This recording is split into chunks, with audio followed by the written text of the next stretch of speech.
Hello à tous, c'est Kazin, j'espère que vous allez bien et aujourd'hui je vais te partager un petit peu les informations que j'ai sur les stocks que l'on peut imaginer, on va dire pour vendredi, s'ils n'ont pas été déjà distribués évidemment. Donc ça c'est toujours pareil, avant de te déplacer, soit tu appelles, tu demandes si ils ont reçu la série et quand ils la mettent à disposition ou si ça a déjà été vendu. Voilà, tout simplement. Parce que c'est vrai, mais normalement, si tu as l'habitude de tes enseignes, de tes boutiques à côté de chez toi, tu le sais, hein, celles qui surveillent qui font très attention à la date et celles qui font moins attention à la date. Hein. En règle générale, Pokémon existe depuis très longtemps et ça, tu as l'habitude. Hein, il y a des enseignes qui ne font pas spécialement attention et d'autres qui font beaucoup plus attention. Hein. Ça, c'est connu, évidemment. De ce que j'ai pu voir, moi, en tous les cas, en boutique de jouets, hein, c'était Jouet Club, je peux te donner un petit peu les quantités que j'ai pu observer, et puis en discutant aussi avec les personnes. De ce que j'ai vu, il y avait beaucoup d'items. Il y avait trois formats d'items différents. Les tripacks, où tu avais trois variantes, hein, des tripacks, parce que tu avais trois cartes promo différentes.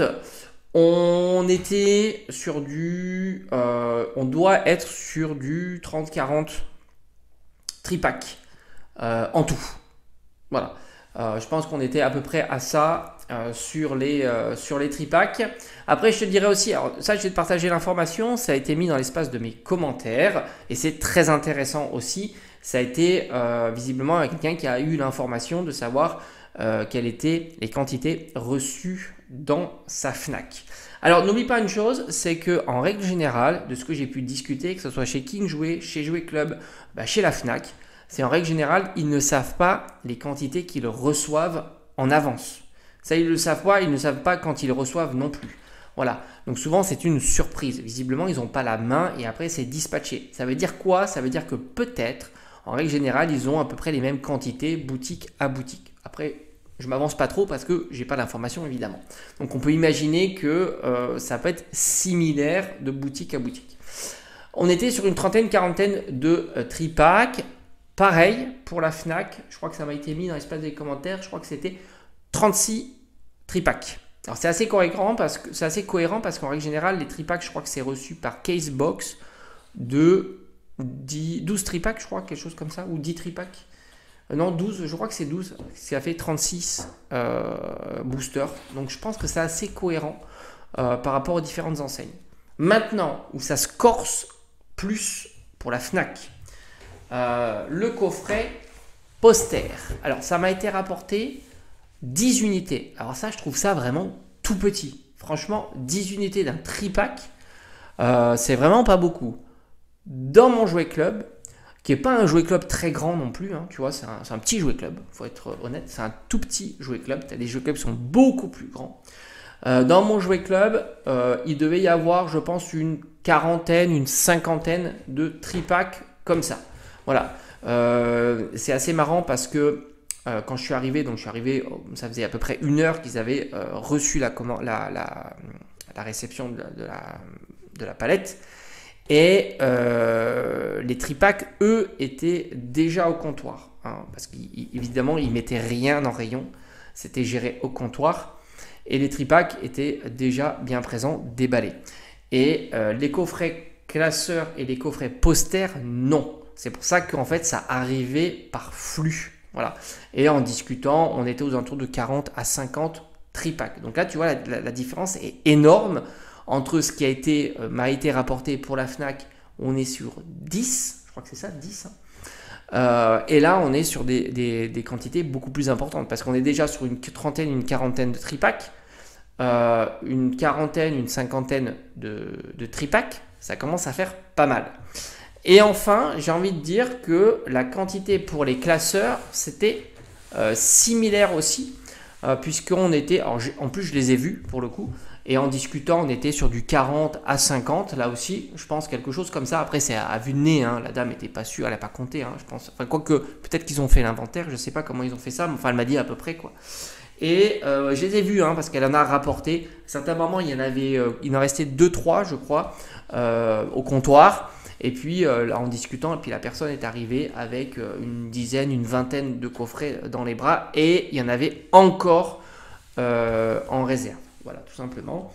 Et là, ce qui fait mal aussi, c'est qu'à la Fnac, ça c'est 6 unités. Je crois que j'avais vu sur le commentaire, c'était 6 unités. Là, ce qui est aussi aberrant, comment tu peux recevoir que 6 unités de coffret classeur. Maintenant, ce qui est intéressant, c'est-à-dire que peut-être que les boutiques de jouets ont reçu plus de quantité que les boutiques type Fnac Cultura. C'est pas impossible, mais ça donne une information supplémentaire. Est-ce que contrairement à peut-être certaines sorties de séries, que la marchandise n'est pas arrivée tout d'un bloc. Peut-être que justement, la semaine suivante, dans 2 semaines, dans 3 semaines, dans un mois, ils vont continuer à recevoir ce genre d'item. Parce que franchement, pour la Fnac qui est quand même implantée partout, qui est quand même un volume, hein, la Fnac qui est quand même une grande superficie, vend beaucoup de ce genre d'items. Recevoir que 6 de chaque et 10 de chaque, ça me semble vraiment tout petit. Surtout pour un one shot. T'imagines recevoir que 6 produits, enfin ça paraît tellement fou, 6 produits c'est rien, enfin c'est plus que rien quoi, ça paraît tellement aberrant. Que peut-être que le côté positif, c'est qu'au fond, une fois qu'en plus ils ont le feu vert sur cet item-là, s'ils en reçoivent, je sais pas moi, la semaine prochaine, dans 15 jours, ils peuvent tout de suite les mettre en rayon. Et puis, il n'y a pas ce problème de savoir Day One, et puis comme cette problématique de scalping, comme on sait, ça veut dire que quand tu sais qu'il y a une date, tu sais qu'il faut y être pour avoir tes chances d'avoir la série, ce qui est même pas sûr, hein, parce que beaucoup vont, comme on sait, hein, les faire fuiter avant et ainsi de suite. Donc peut-être que c'est un bon message aussi d'avoir ce genre de série. Mais comme je t'avais dit dans mes vidéos précédentes, c'est tellement une série intéressante pour le box break, de tout un tas de paramètres. La future rareté de la série, malgré tout, par rapport à sa demande, ça sera une série difficile à avoir.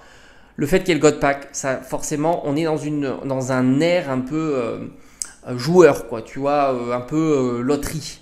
On le sent hein, quand même que c'est ce qui plaît, c'est un peu le côté un peu aléatoire, casino, loterie, où au fond on est prêt à mettre de l'argent pour toucher un petit peu le Graal.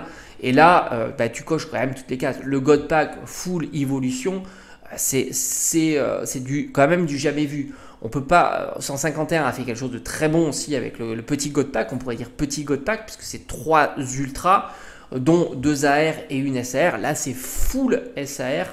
En plus, évolution, donc les tops du top de la série. Celle que tu veux pas voir tomber, c'est celle autre que les évolutions, à part 2-3. Donc forcément, ça crée un engouement supplémentaire. Et on est dans cette tendance un peu joueur, tu vois, où t'as pas envie d'acheter un booster pour juste une carte à 100 balles. Tu vois, tu veux le dream, quoi, le rêve de faire tomber le Graal, quoi. Et là, tu as l'occasion dans un booster faire tomber toutes les cartes, quoi. Donc c'est sûr que ça rajoute énormément et en 2025 c'est ultra notable, mais alors vraiment ultra notable, sans compter qu'on a en plus la Master Ball qui rajoute aussi du piment dans la série. Donc c'est intéressant de voir. On a l'impression en tous les cas, d'après les premiers retours que j'ai, que prioriser peut-être les boutiques de jouets, mais tant en règle générale tu peux discuter, tu peux essayer d'avoir des informations, savoir s'ils ont déjà reçu leur marchandise, s'il y a beaucoup de quantités, quelles sont les quantités.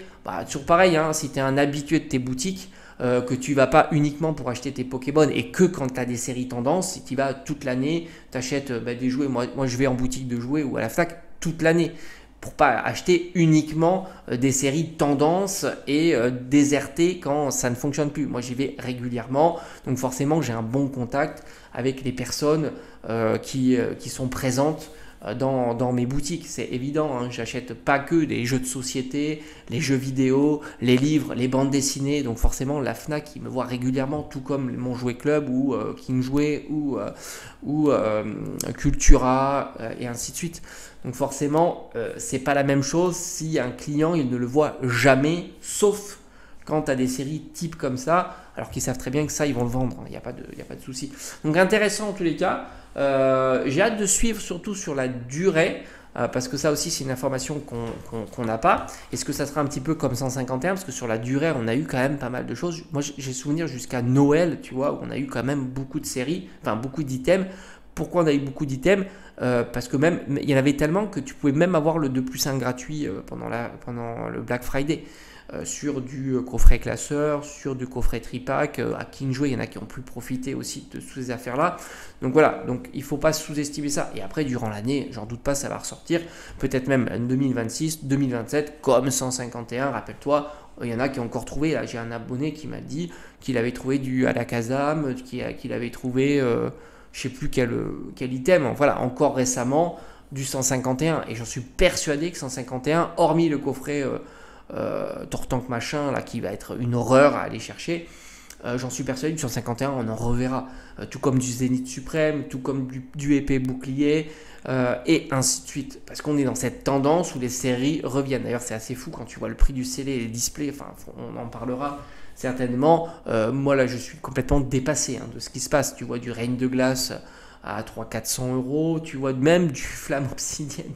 J'ai vu des ventes réussies à peut-être 300 euros, peut-être même plus pour du Flamme Obsidienne quand même. C'est assez fou. Tout est en train de s'emballer. Alors est-ce que c'est mauvais signe? Est-ce que ça peut corriger? Oui, ça peut corriger. Sur des séries récentes comme ça, n'oublie pas que Reine de Glace, Point de Fusion, il y en a eu l'année dernière. Star Étincelante, il y en a eu encore l'année dernière. Les displays, tout ça, il y en a eu. Donc on n'est pas à l'abri de revoir des displays tout EV. EV1, EV2, EV3, EV4, EV5 et ainsi de suite. Donc il ne faut pas s'emballer sur ces séries-là. Voilà, donc je pense que, et voire même du épée bouclier, on n'en sait rien. On peut tout imaginer avec Pokémon Company, comme les ETB, on peut imaginer que ça revienne, etc. Même si certains disent qu'il n'y a pas de reprint. Franchement, je ne suis pas assez calé pour te dire, mais ce qu'on voit en tous les cas, qu'en tant que spectateur des boutiques, on a déjà vu des ETB revenir 1 an, 2 ans, 3 ans après. Des coffrets aussi, et ainsi de suite.